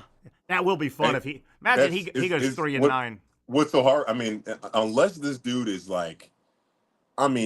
living, eating, breathing tape and film on college teams or high school players and college teams, I just think you're at such a disadvantage in being able to get those recruits to win right away, is what I'm saying. Yeah. I just don't see it being realistic. It's just so much that goes into success, or even having a program that can be average. And this is a big change for him. And I know his last couple of years, the Patriots weren't very good obviously by Patriot standards. They weren't real good, but in the back of his mind, he's thinking, well, it's college football. Right? Yeah. For sure. I'm going up against. I'm Bill Belichick at North Carolina. I'm going up against Dave Doran at NC State. Come on. I'm going up against Mike Norvelle at FSU. Come on. He's got every right. I wouldn't knock him if he has that level of arrogance or confidence. He's one of the greatest of all time. But college football, do you think he knew he wanted to get in right after NIL? Do you think that had a factor with Belichick? Because I think that makes it even harder for you to jump in now. Yeah, I think a guy like Belichick, his thought process is probably, let me go somewhere. North Carolina's got money. But I think Bill Belichick, and I'm not saying this is a negative, but he's arrogant enough to think, well, these players are going to want to come play for me. Yep. I'm Bill Belichick. Yep. I'm Bill Belichick. So Belichick's your number one. Keep an eye on. Yep, my number one. Can't wait. Texas and Arch Manning. If that goes sideways, it'll be weird. When I say sideways, Texas fans not going to be happy if they lose 3 games. They think, as we welcome Brent Beaird on, they think especially being this preseason number one now, playoff or bust. Brent, AP poll comes out as we welcome Brent Beaird to the show. AP poll comes out nowhere near as important as it used to be. There are some differences though between today's AP poll, Brent, and the coaches poll. Texas won again. Penn State right on their heels. So the AP, the writers think Penn State is almost the equal of they get 23 votes. Texas gets 25, Brent. I'd love to see it. Yeah, but you know, I tell you what that's based on. Is based on the quarterback situation. Is what it's based on, because well, I think what they're saying is when they're 2 and 3, they're very close. Now again, Texas plays Ohio State and Penn State plays LSU. Yeah. At here, which will make a good first weekend of the season. Yeah, I think it's interesting. Texas 25 first place votes, number 1. Penn State number 2, 23, right on their heels, and the AP, the media guys, they're also telling you they think Penn State's better than Ohio State. They've got Ohio State 3rd with 11 first place votes. Clemson 4th. I think that's a nice feather for the ACC. The ACC needs a team up high. They get beat around too much. That's nice. And, you know, the ACC will claim Notre Dame probably. Yeah. And then they've got Miami at 10. I think Miami was 10 in the coaches poll as They well. were. I think that's high. I don't think Miami's the 10th best team in the country. I agree with that totally. I think that's Carson Beck, isn't it, Terry? Maybe. Yeah. I think that's a good point. But I mean, Clemson, I agree with. Miami, and until they're able to not lose games in November, lose 2 games like they did last year, I don't think people are going to take them that seriously. Yeah. Just scrolling through, guys, and if anything grabs you, just things that just kind of jump out.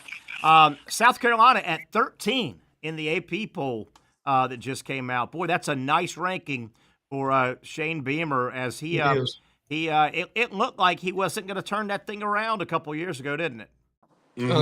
Yeah, but it's certainly looking better for South Carolina. But again, South Carolina's got to get over. He's got to get over their hump too. Yeah. But now see, they got Rasul Faison, their running back, is still not being cleared yet, unless you guys have seen something about it. No, that's dragging on. And you know, South Carolina's best when they've got one of those big backs that comes downhill. Florida, 2 spots higher in today's poll. The Gators are sitting at 15 in the AP poll. I would, if they could keep Lagway healthy. That's it. And I agree, Pat. That's going to be the key for them. But look, here's the thing, though. I mean, with that offensive line that Florida's got, with frankly 2 All-Americans on it, and then they've got a good receiving core, a good running back.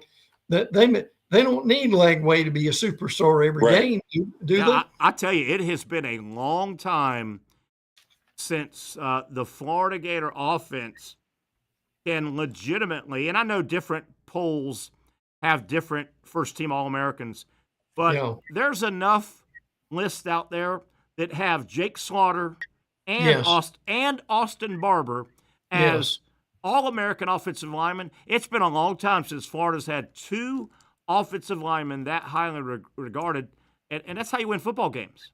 Sure, lines of scrimmage. I thought it was very interesting, guys, on today's poll that came out. The media guys are a lot like, I think, all of us. They've got Tennessee 24, and I think Tennessee steps back. I may not have them that low, but how about that? The AP boys, the media guys, they think it may be a step back season for Tennessee, like I do and you do, guys. I absolutely believe it will be. I mean, maybe I'm being a little too harsh on this quarterback I don't know enough about. Sure. Because, but then also, isn't every team's job to make you believe that they believe their quarterback is the guy? You know. Yeah. Brent, thoughts on the media guys? Little apprehensive on Tennessee. Well, and frankly, they should be. And now part of that, they've got Joey Aguilar, who comes over from App State. He's thrown for 6,000 yards already. But again, the competition is kind of hazy there. Now, at wide receiver. They got a good running back? They always do. Yeah, running backs, Deshaun Bishop and Peyton Lewis, couple of sophomores that people probably don't know a lot about. I mean, they were very good. They were very good last year at running back. But I'm with Terry. I think Tennessee takes a step back, and they start third game of the year with Georgia. Yeah. Then you got Mississippi State, Arkansas, Alabama, Kentucky, and Oklahoma. Yeah. And, if Tennessee does take a bit of a step back by their standards the last 4 or 5 years, that can only help Florida. Yeah. That can only help Florida and that schedule. Brent, Patrick and I talked a little bit about it about 30 minutes ago. It's going to happen. I think this guy will find a decent job next year. He's out this year because he's doing TV. I think college football's better when Jimbo Fisher's in the middle. I think Jimbo's a pretty good coach, and I think he's a polarizing guy, and I think that's good for storylines. And don't you agree? I think Jimbo will be TV 1 year, and I think Jimbo will easily get a Kentucky, NC State kind of job. Not the big boy Power 4, but Right. I mean, Jimbo Fisher will bring some talent wherever he goes. He will. He will. I would agree with that. Listen, I thought for a second there you were talking about John Gruden coming back. Yeah, how about that? How about that guy? But you think he would ever get a second chance? Well, that's hard to say with him. It's tough. It is, but I mean, a lot of people get second chances, and Gruden could. I mean, Gruden from a X's and O perspective is a good coach. I mean, he's been talking to some teams, trying to get his name in the mix with the SEC. Terry's right, Pat. He would be much better at a Kentucky. I think that's where he would go.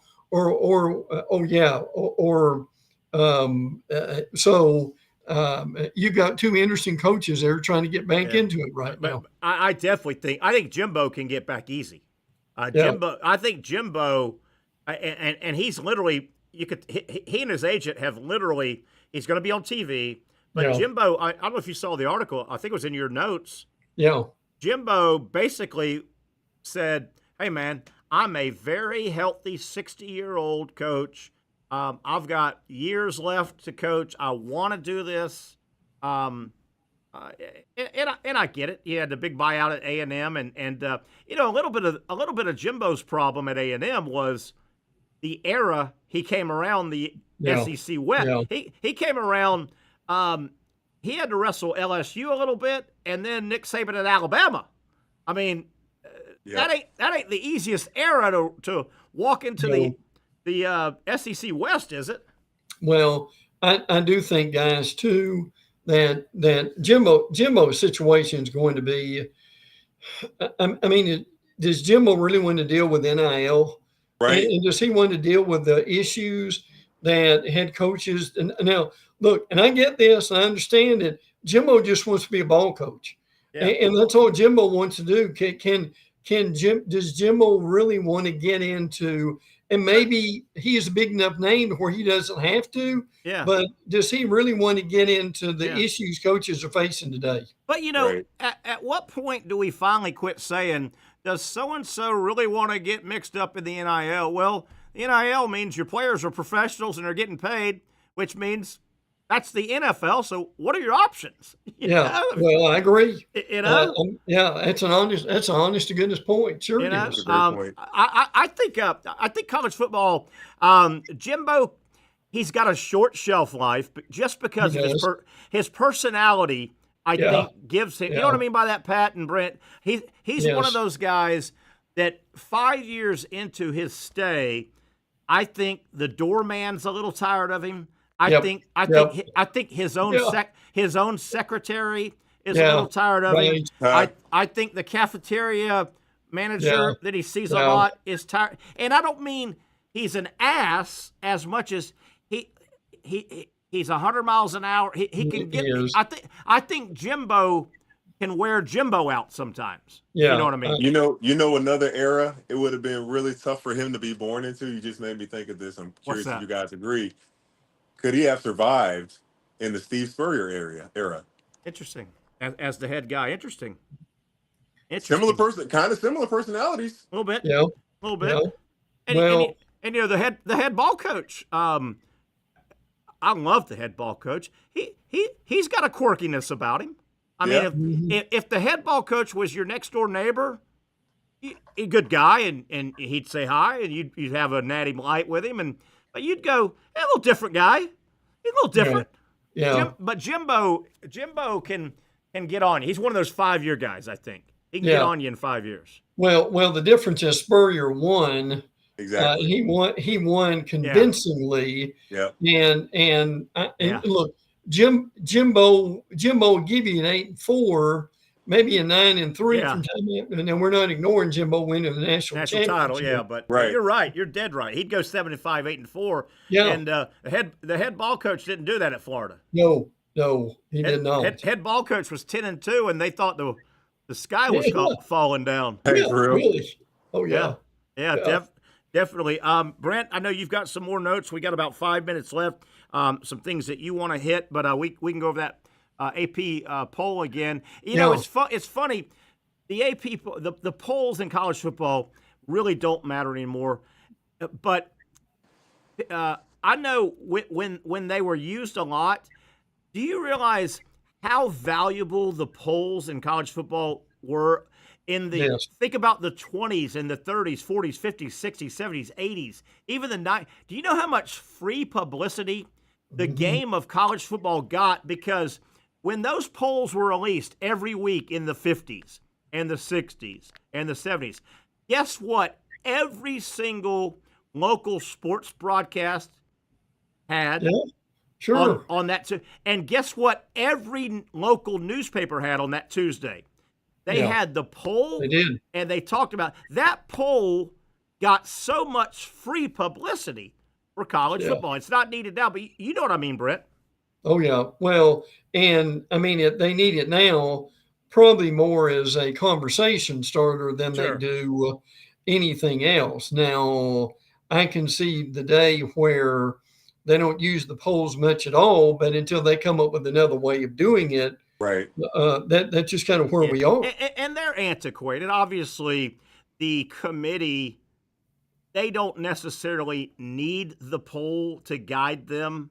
Yeah. Right? But I do think the polls still have a bit of a guiding light in that. They do. You know, the committee actually votes, and they're the ones picking the at-large, and I get all that, and the conference champion's already designated.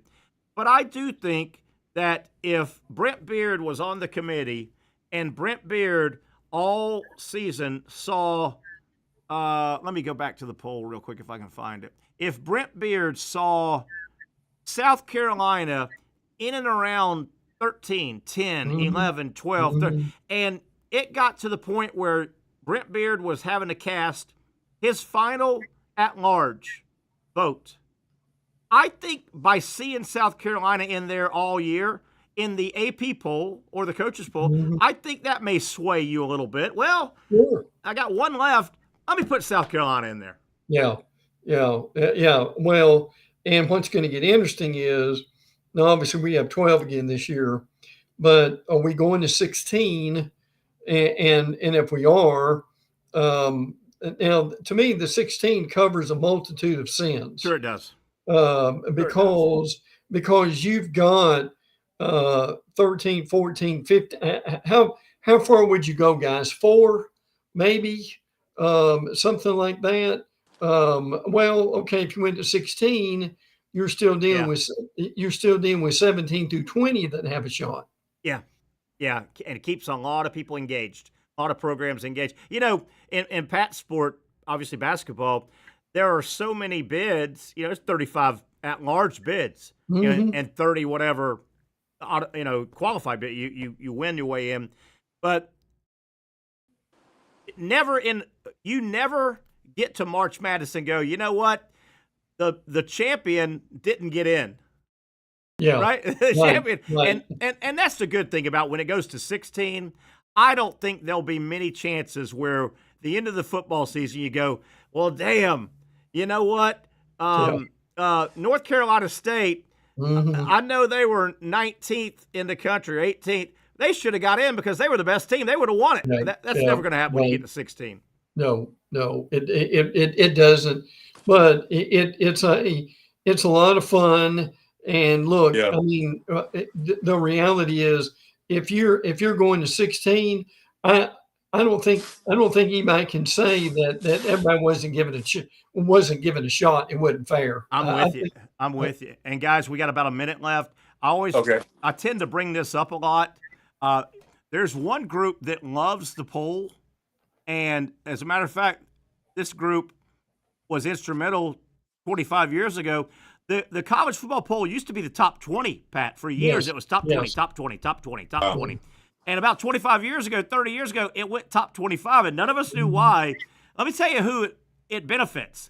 Still having a poll and having a top 25. The coaches. Yeah. Because the coach at NC State, if the coach at NC State goes 9-3 and they finished 17th in the country, they and their agent go to the AD and go, hey, man, we finished 17th in the country. Yeah. It matters in contract, you know? And sure it does. Yeah, great. That's a great point. And it also matters to the fan base, too. And you tell the fan base, hey, we finished in the top 20 the last 3 years in a row. Okay, well, we finished 24th. That used to not get you on the map. But 24th, you're in the list. Right. Would they reveal at least those other teams that got votes but just didn't make the list though? Yeah, I don't see that today. I looked for that, by the way. Yeah. I've got it here, and we don't have time to go through it. But BYU was 26 and Utah was 27. And BYU would have been in probably if their quarterback hadn't taken Probably. off. All right, guys, 20 seconds. We're out of here. Good stuff. A good way to start the week. We'll come back with Brent on Wednesday. So look forward to that if you dig college sports and college football. For the gang, I'm Terry Norvelle. Have a great rest of your Monday. We'll talk tomorrow at 4 o'clock for the next edition of the Young Norvelle Show. You really got to hand it to him. Hold on. The previous play is under further review. I'm not sure what he could review, but okay.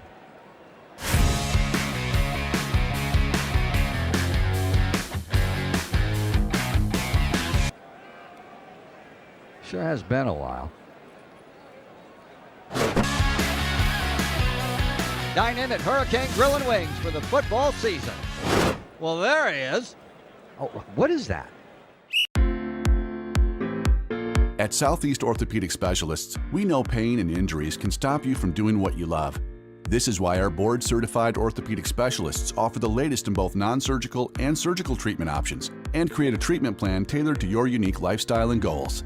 So, whether it is a sports injury or that nagging pain that's keeping you from doing what you love, our team has the right treatment for you. For more information or to schedule an appointment online, visit our website. Most of us know how to throw.